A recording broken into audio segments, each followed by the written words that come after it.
Here at One America News, we need your help. Our country is plagued with problems. Ongoing health scare. The Palestinian terrorist group. The surge of illegal immigrant minors. That's why we want you to tell us what you want from our next president. Balancing the budget. The economy. Better jobs. Better teachers in schools. Take care of our veterans. Bridge the political divide. Equality. Immigration issues. The upcoming elections in 2016 will be one of the most important in our history. Email us your list of demands and let us voice your opinion.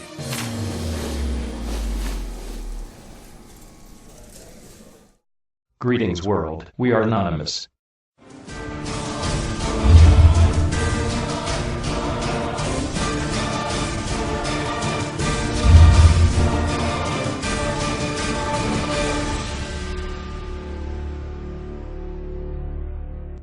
Obama requests 15,000 Russian troops for upcoming disaster.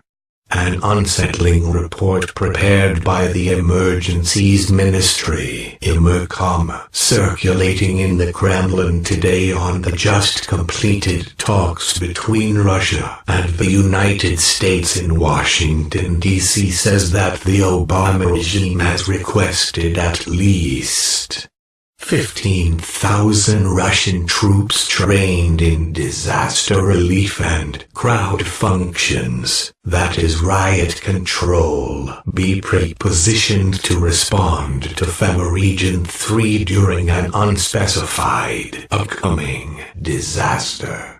According to this report, this unprecedented request was made directly to Minister Vladimir Puchkov by U.S. Department of Homeland Security (DHS) Director Janet Napolitano, who said these Russian troops would work directly and jointly with her Federal Emergency Management Agency, FEMA, part of whose mission is to secure the continuity of the U.S. government in the event of natural disasters or war. Important to note, this report says, is that FEMA Region 3, the area Russian troops are being requested for, includes Washington, D.C. and the surrounding states of Maryland, Pennsylvania, Virginia and West Virginia, strongly suggesting that the Obama regime has lost confidence in its own military being able to secure its survival should it be called upon to do so.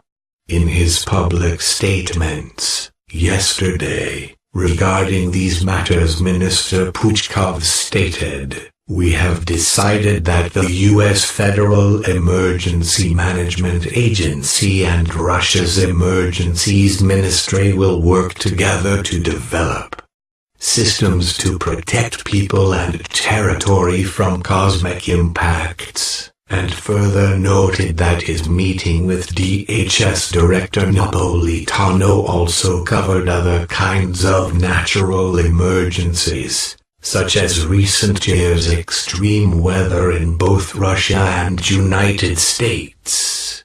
In this EMERCOM report, however, Minister Puchkov notes that the Russian troops being requested by the Obama regime would more than likely be paired with U.S. DHS troops, who last year purchased nearly 2 billion rounds of ammunition, and just this past month placed an emergency order for riot gear. As to what upcoming disaster the U.S. is preparing for, this report continues, appears to be strongly related to last week's assassination of American reporter Michael Hastings, who was killed while attempting to reach the safety of the Israeli consulate in Los Angeles, and as we had reported on In our the 20th of June report, top U.S. journalist attempting to reach Israeli consulate assassinated. Further to be noted about Hastings' assassination by the Obama regime is the continued U.S. mainstream propaganda news cover-up of it, though many freelance reporters continue to uncover the truth, such as Jim Stone, whose investigation noted that the rear portion of Hastings' car was blown open and shredded with the rest of the car nicely intact, which runs counter to the official story that this vehicle has hit a tree. Not mentioned in this Emercom report is any suggestion that Russia would comply with this request from the Obama regime, especially in light of the horrifying information being given to Russian intelligence analysts from Edward Snowden, who has been labeled as the most wanted man in the world. According to one Federal Securities Services (FSB) bulletin on their continued debriefing of Snowden and analysis of the information he has provided Russian intelligence officers, his father, Lonnie Snowden, was an officer in the U.S. Coast Guard during the 11th of September 2001 attacks on the United States, who had direct knowledge of the true events that occurred and whom the real perpetrators were being directly affected by the events of 9/11. This FSB bulletin says Snowden self-initiated a multi-year effort to gain access to America's top secrets, a mission which, when recently completed, led him to contact various international reporters, including Hastings, whom he believed could be trusted with disseminating the information he had obtained. Though known to us directly from our Kremlin sources as to the exact connections Snowden's information proves regarding 9/11 and both the Bush and Obama regimes, and the even more horrific event soon to come, a June 2013 Defense Advisory Notice (DA notice) prevents our being able to, at this time.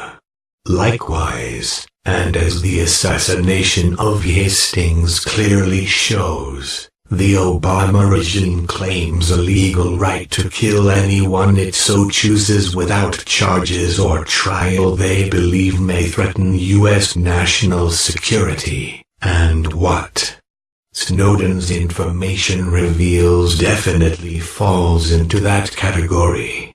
What can be said, though? There is a critical reason billionaires all over the world have been dumping their stocks, and fast.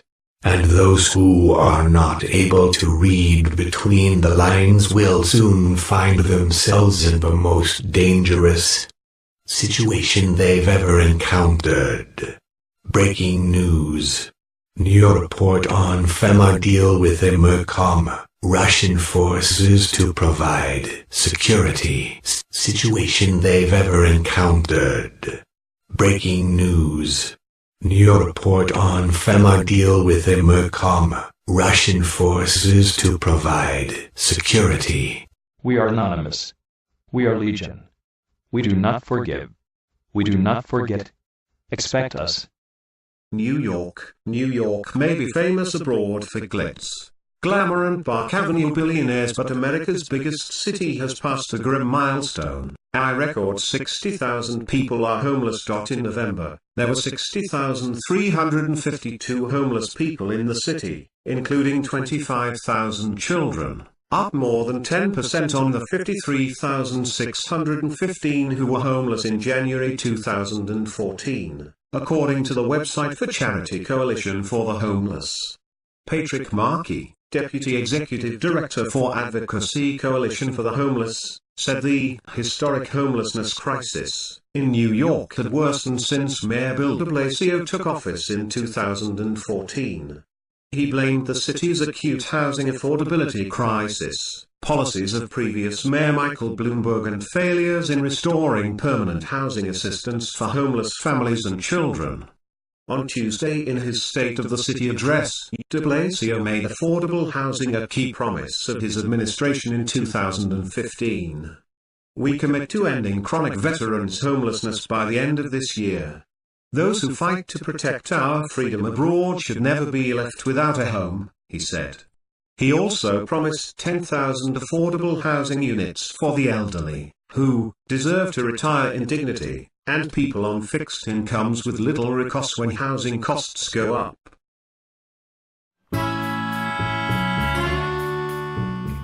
The hits just keep on coming. More black mob violence in schools, more black students being assaulted by the security guards for no reason whatsoever. Hi, this is Colin Flaherty. I'm the author of Don't Make the Black Kids Angry. And is it my imagination, or are things getting a little bit crazier out there? Let's just go to the video. She had 6 stitches. No, I'm sorry, 10. I'm Mara Montalbano for Buzz 60, and disturbing video from a Baltimore middle school shows just how far the staff went to discipline some students. It started when an officer tried to stop a student at Vanguard Middle School. When the student started to walk away, the officer tried to restrain her. When the girl's sister and cousin try to intervene, other school officials get involved. One of the girls shoves the officer, who then chases the student and starts to hit her with a baton. The other 2 girls were sprayed with pepper spray, and all 3 ended up in the hospital. The officer kind of comes from behind and reaches around and sprays them in the face multiple times with pepper spray.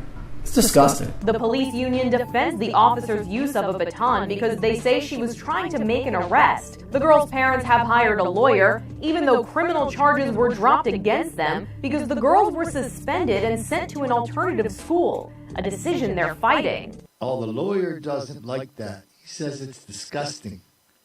Not just Baltimore. Big city schools all over the country. Now they have me using the euphemisms. Black schools all over the country. Violence and chaos is an everyday fact of life. Every day. Not some days, not every other week, not when the moon is full, not when it's hot, not when it's cold. Every day is chaos. How many of these videos do you need to see? This is Colin Flaherty with Don't Make the Black Kids Angry. Talk to you next time.